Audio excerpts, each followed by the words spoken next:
So how can you get a ring off your finger once it's stuck? Typically when a ring gets stuck on a finger, it's because the finger has swollen or has some injury. And if you don't get that off quickly, you can cut the circulation off to that finger and it can further damage the finger past what the initial injury was.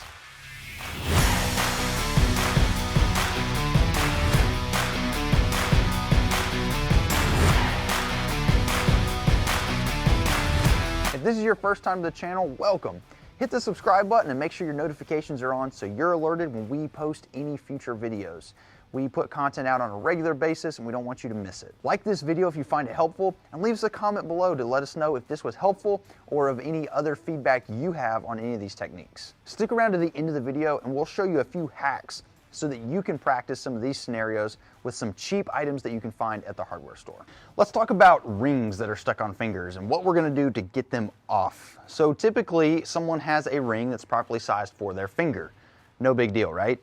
Well, the problem is when there's an injury to that finger and then they need to remove that, or there's some form of injury to the body or disease process that causes swelling and now that finger starts to swell. If the finger continues to swell without getting that ring off, then we can potentially cut off the circulation to that finger, which is not very good for that finger. So at some point we have to remove this ring before matters get any worse. So we're going to run through a series of different steps you can take to try to get this off, starting from the real basic of let's throw some lotion or something on there, all the way down to the most invasive of using some air-powered tools to cut this off. So when a ring is stuck on a finger and the finger starts to swell, keep in mind your landmarks. Your first knuckle here is going to be the largest point at which you have to get past. And then all the tissue around here may start swelling, and that swelling is edema or fluid buildup in that tissue, which causes the finger to start to swell further. When we push this up, it's going to naturally push all that tissue up on that knuckle. That knuckle is already the widest point. All that tissue getting pushed up on the knuckle makes it even wider, and then you can't get the ring off. So when you push the ring up to the knuckle, you can slowly start to pull some of the tissue back down, trying to push it through as you advance the ring a little bit at a time. Sometimes that works. You can also twist the ring back and forth to be able to work it over the knuckle, and it always helps to have some form of lubrication. You can use some lotion, you can use some dish soap, even glass cleaner works pretty well, some Windex or something like that. Spray that on there, push it up to the knuckle, work the skin back, twist it back and forth, and try to work it off.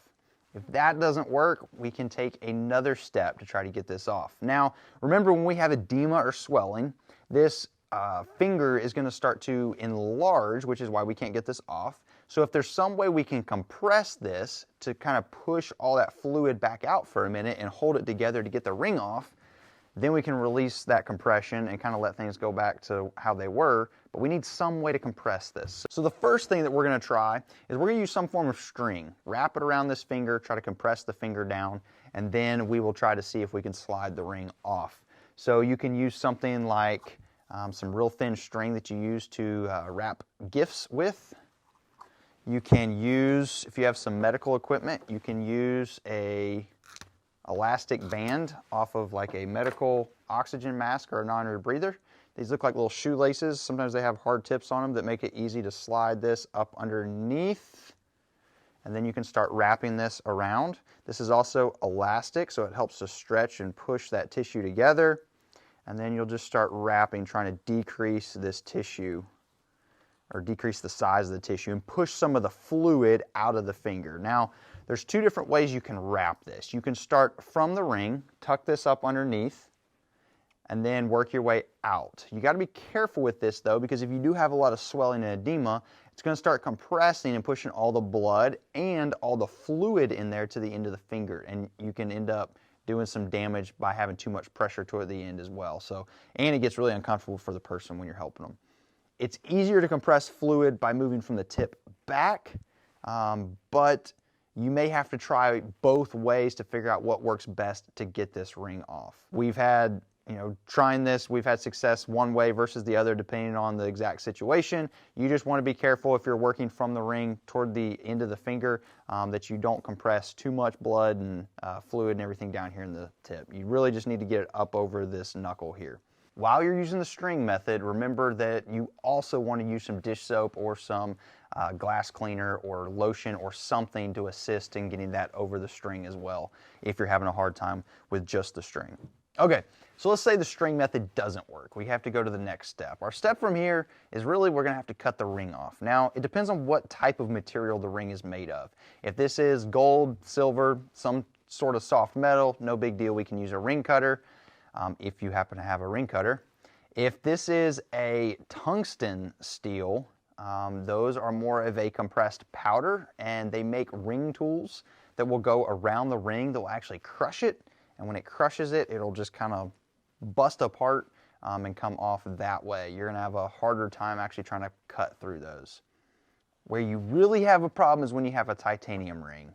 Those are the hardest to have to cut through, and you have to make sure you have the right type of blades to be able to cut through a titanium ring, and it's a pretty long process. So those are definitely the hardest. But for now, let's assume it's a gold ring, and let's use a ring cutter to cut this off. There's this handy dandy tool called a ring cutter. You may have seen one of these before. These are pretty inexpensive. You can find them all over the internet. And it's not going to help you right now if you currently have a ring stuck on your finger, but if you want to stick one in your kit, it could be a good addition to a kit. Now, this is a fairly slow process when you're using one of these because you are manually turning this cutting wheel, but it doesn't take any batteries. You don't have to worry about charging batteries. You don't have to worry about it going dead. You can stick it in a kit, and then it's there when you need it. So when you're using this, you are going to take this little lever, open it up, and this part is going to go underneath the ring, in between the ring and the finger. You're going to put pressure down with your thumb on this lever, and then you turn and you wait. And you keep turning and you keep waiting. And then you'll get all the way through at some point. Once you're through, you have two options. You can either stick something like a flathead screwdriver in the gap and turn it to make a little bit of space and hopefully get it off. You may have to use a pair of pliers to spread the ring apart if it's soft enough metal to do so, or you may have to make a second cut on the other side of the ring, which again takes a little more time. But that is how you use a ring cutter. And if that doesn't work,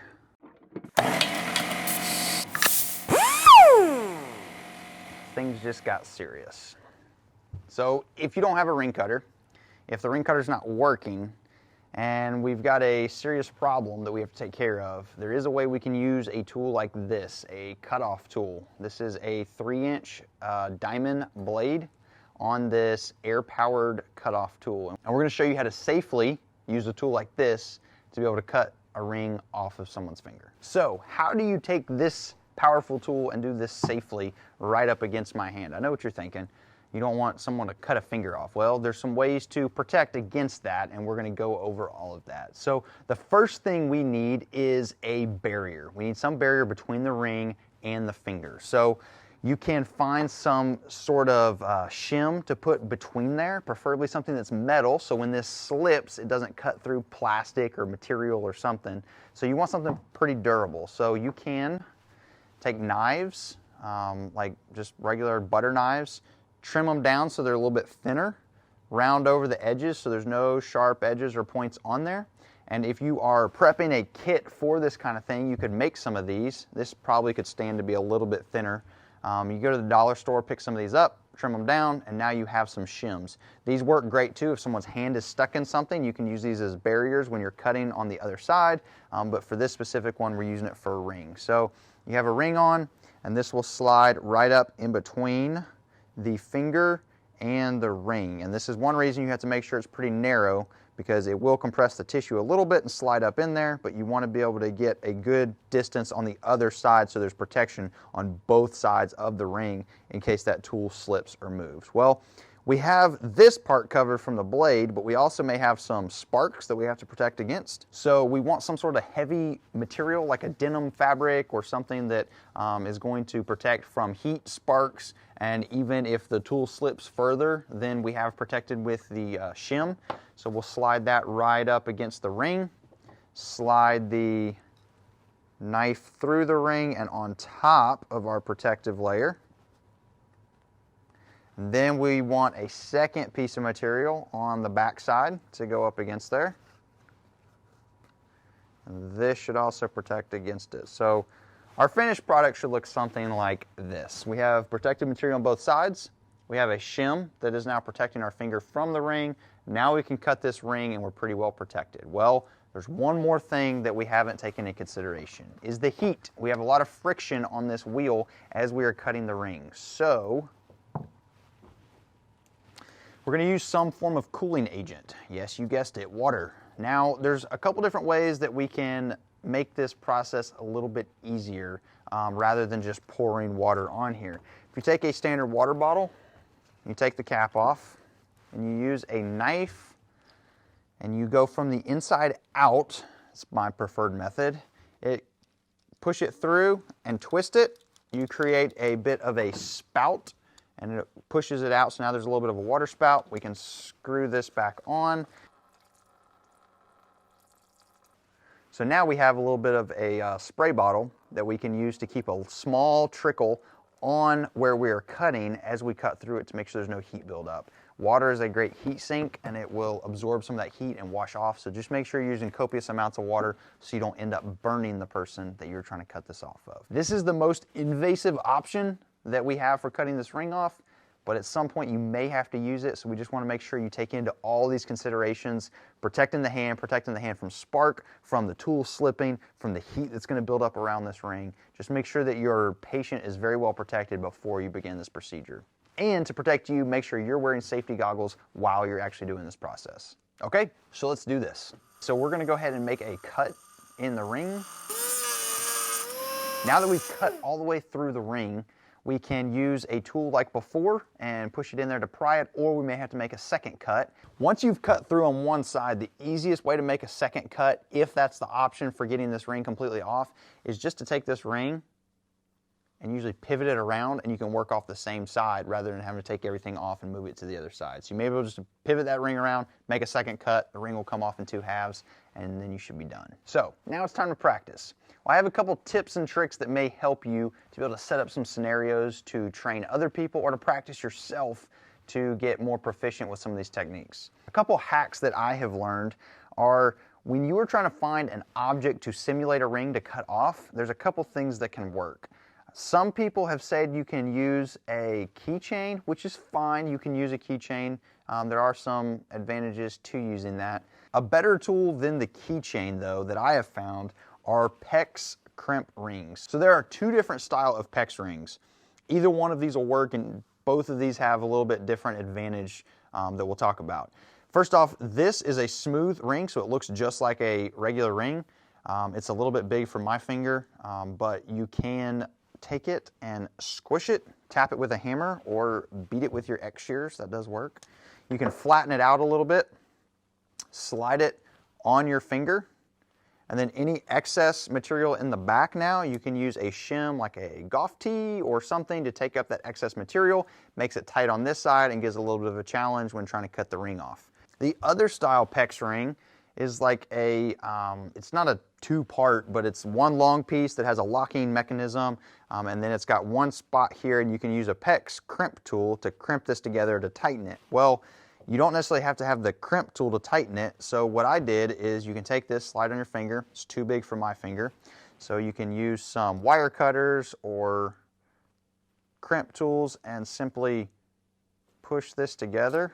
Squeeze it a little bit, slide it back on your finger, still too big, adjust it a little bit more, and now you can adjust it specific to somebody's finger, so you can have something that's fairly realistic for testing the cutting tool. So we're getting there. I could crimp it down a little bit more and it would be pretty snug on there, and then we could use a ring cutter or something to practice these. So both of these are great options for practicing ring removal. They're a little bit different, but very inexpensive and easy to use. If you're using power tools to cut a ring off, the first time you try that should not be on someone's actual finger.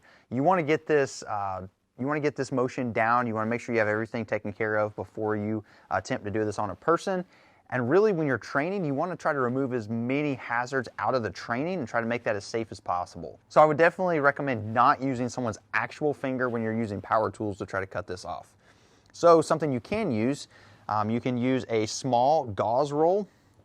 This works great because you have to cram it in there. You can slide this on and it's pretty tight around there. It does give a little bit like swollen tissue would, but it does make a pretty tight fit and gives you something to work off of, so you can stick a ring cutter up under there. You can also slide these on hot dogs, cheese sticks, all sorts of things. So find something that works as a finger rather than use someone's actual finger the first time you try this with power tools. So if you want to set yourself up for success and you're assembling a kit for being able to perform some of these rescues, to be able to remove a ring and that kind of thing, get some silverware from the dollar store. Cut it down into little shims that you can use, and you can use these not only for sliding in between a ring and a finger, but you can also use these if someone's hand or a larger part of their body is stuck somewhere, and you can slide this in between where your saw blade's going to go and where you actually have to cut. And sometimes having a variety of different shapes and sizes is beneficial as well, because you don't really know what you're going to be up against when you have to cut a ring off or cut someone's hand out of an implement or something.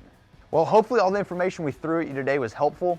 Hopefully if you're watching this video because you have a ring stuck on your finger, you've gotten it off by now. And if not, you at least now know the route to take and some tips and tricks for getting that off if you ever encounter that situation. So as always, stay vigilant and stay safe.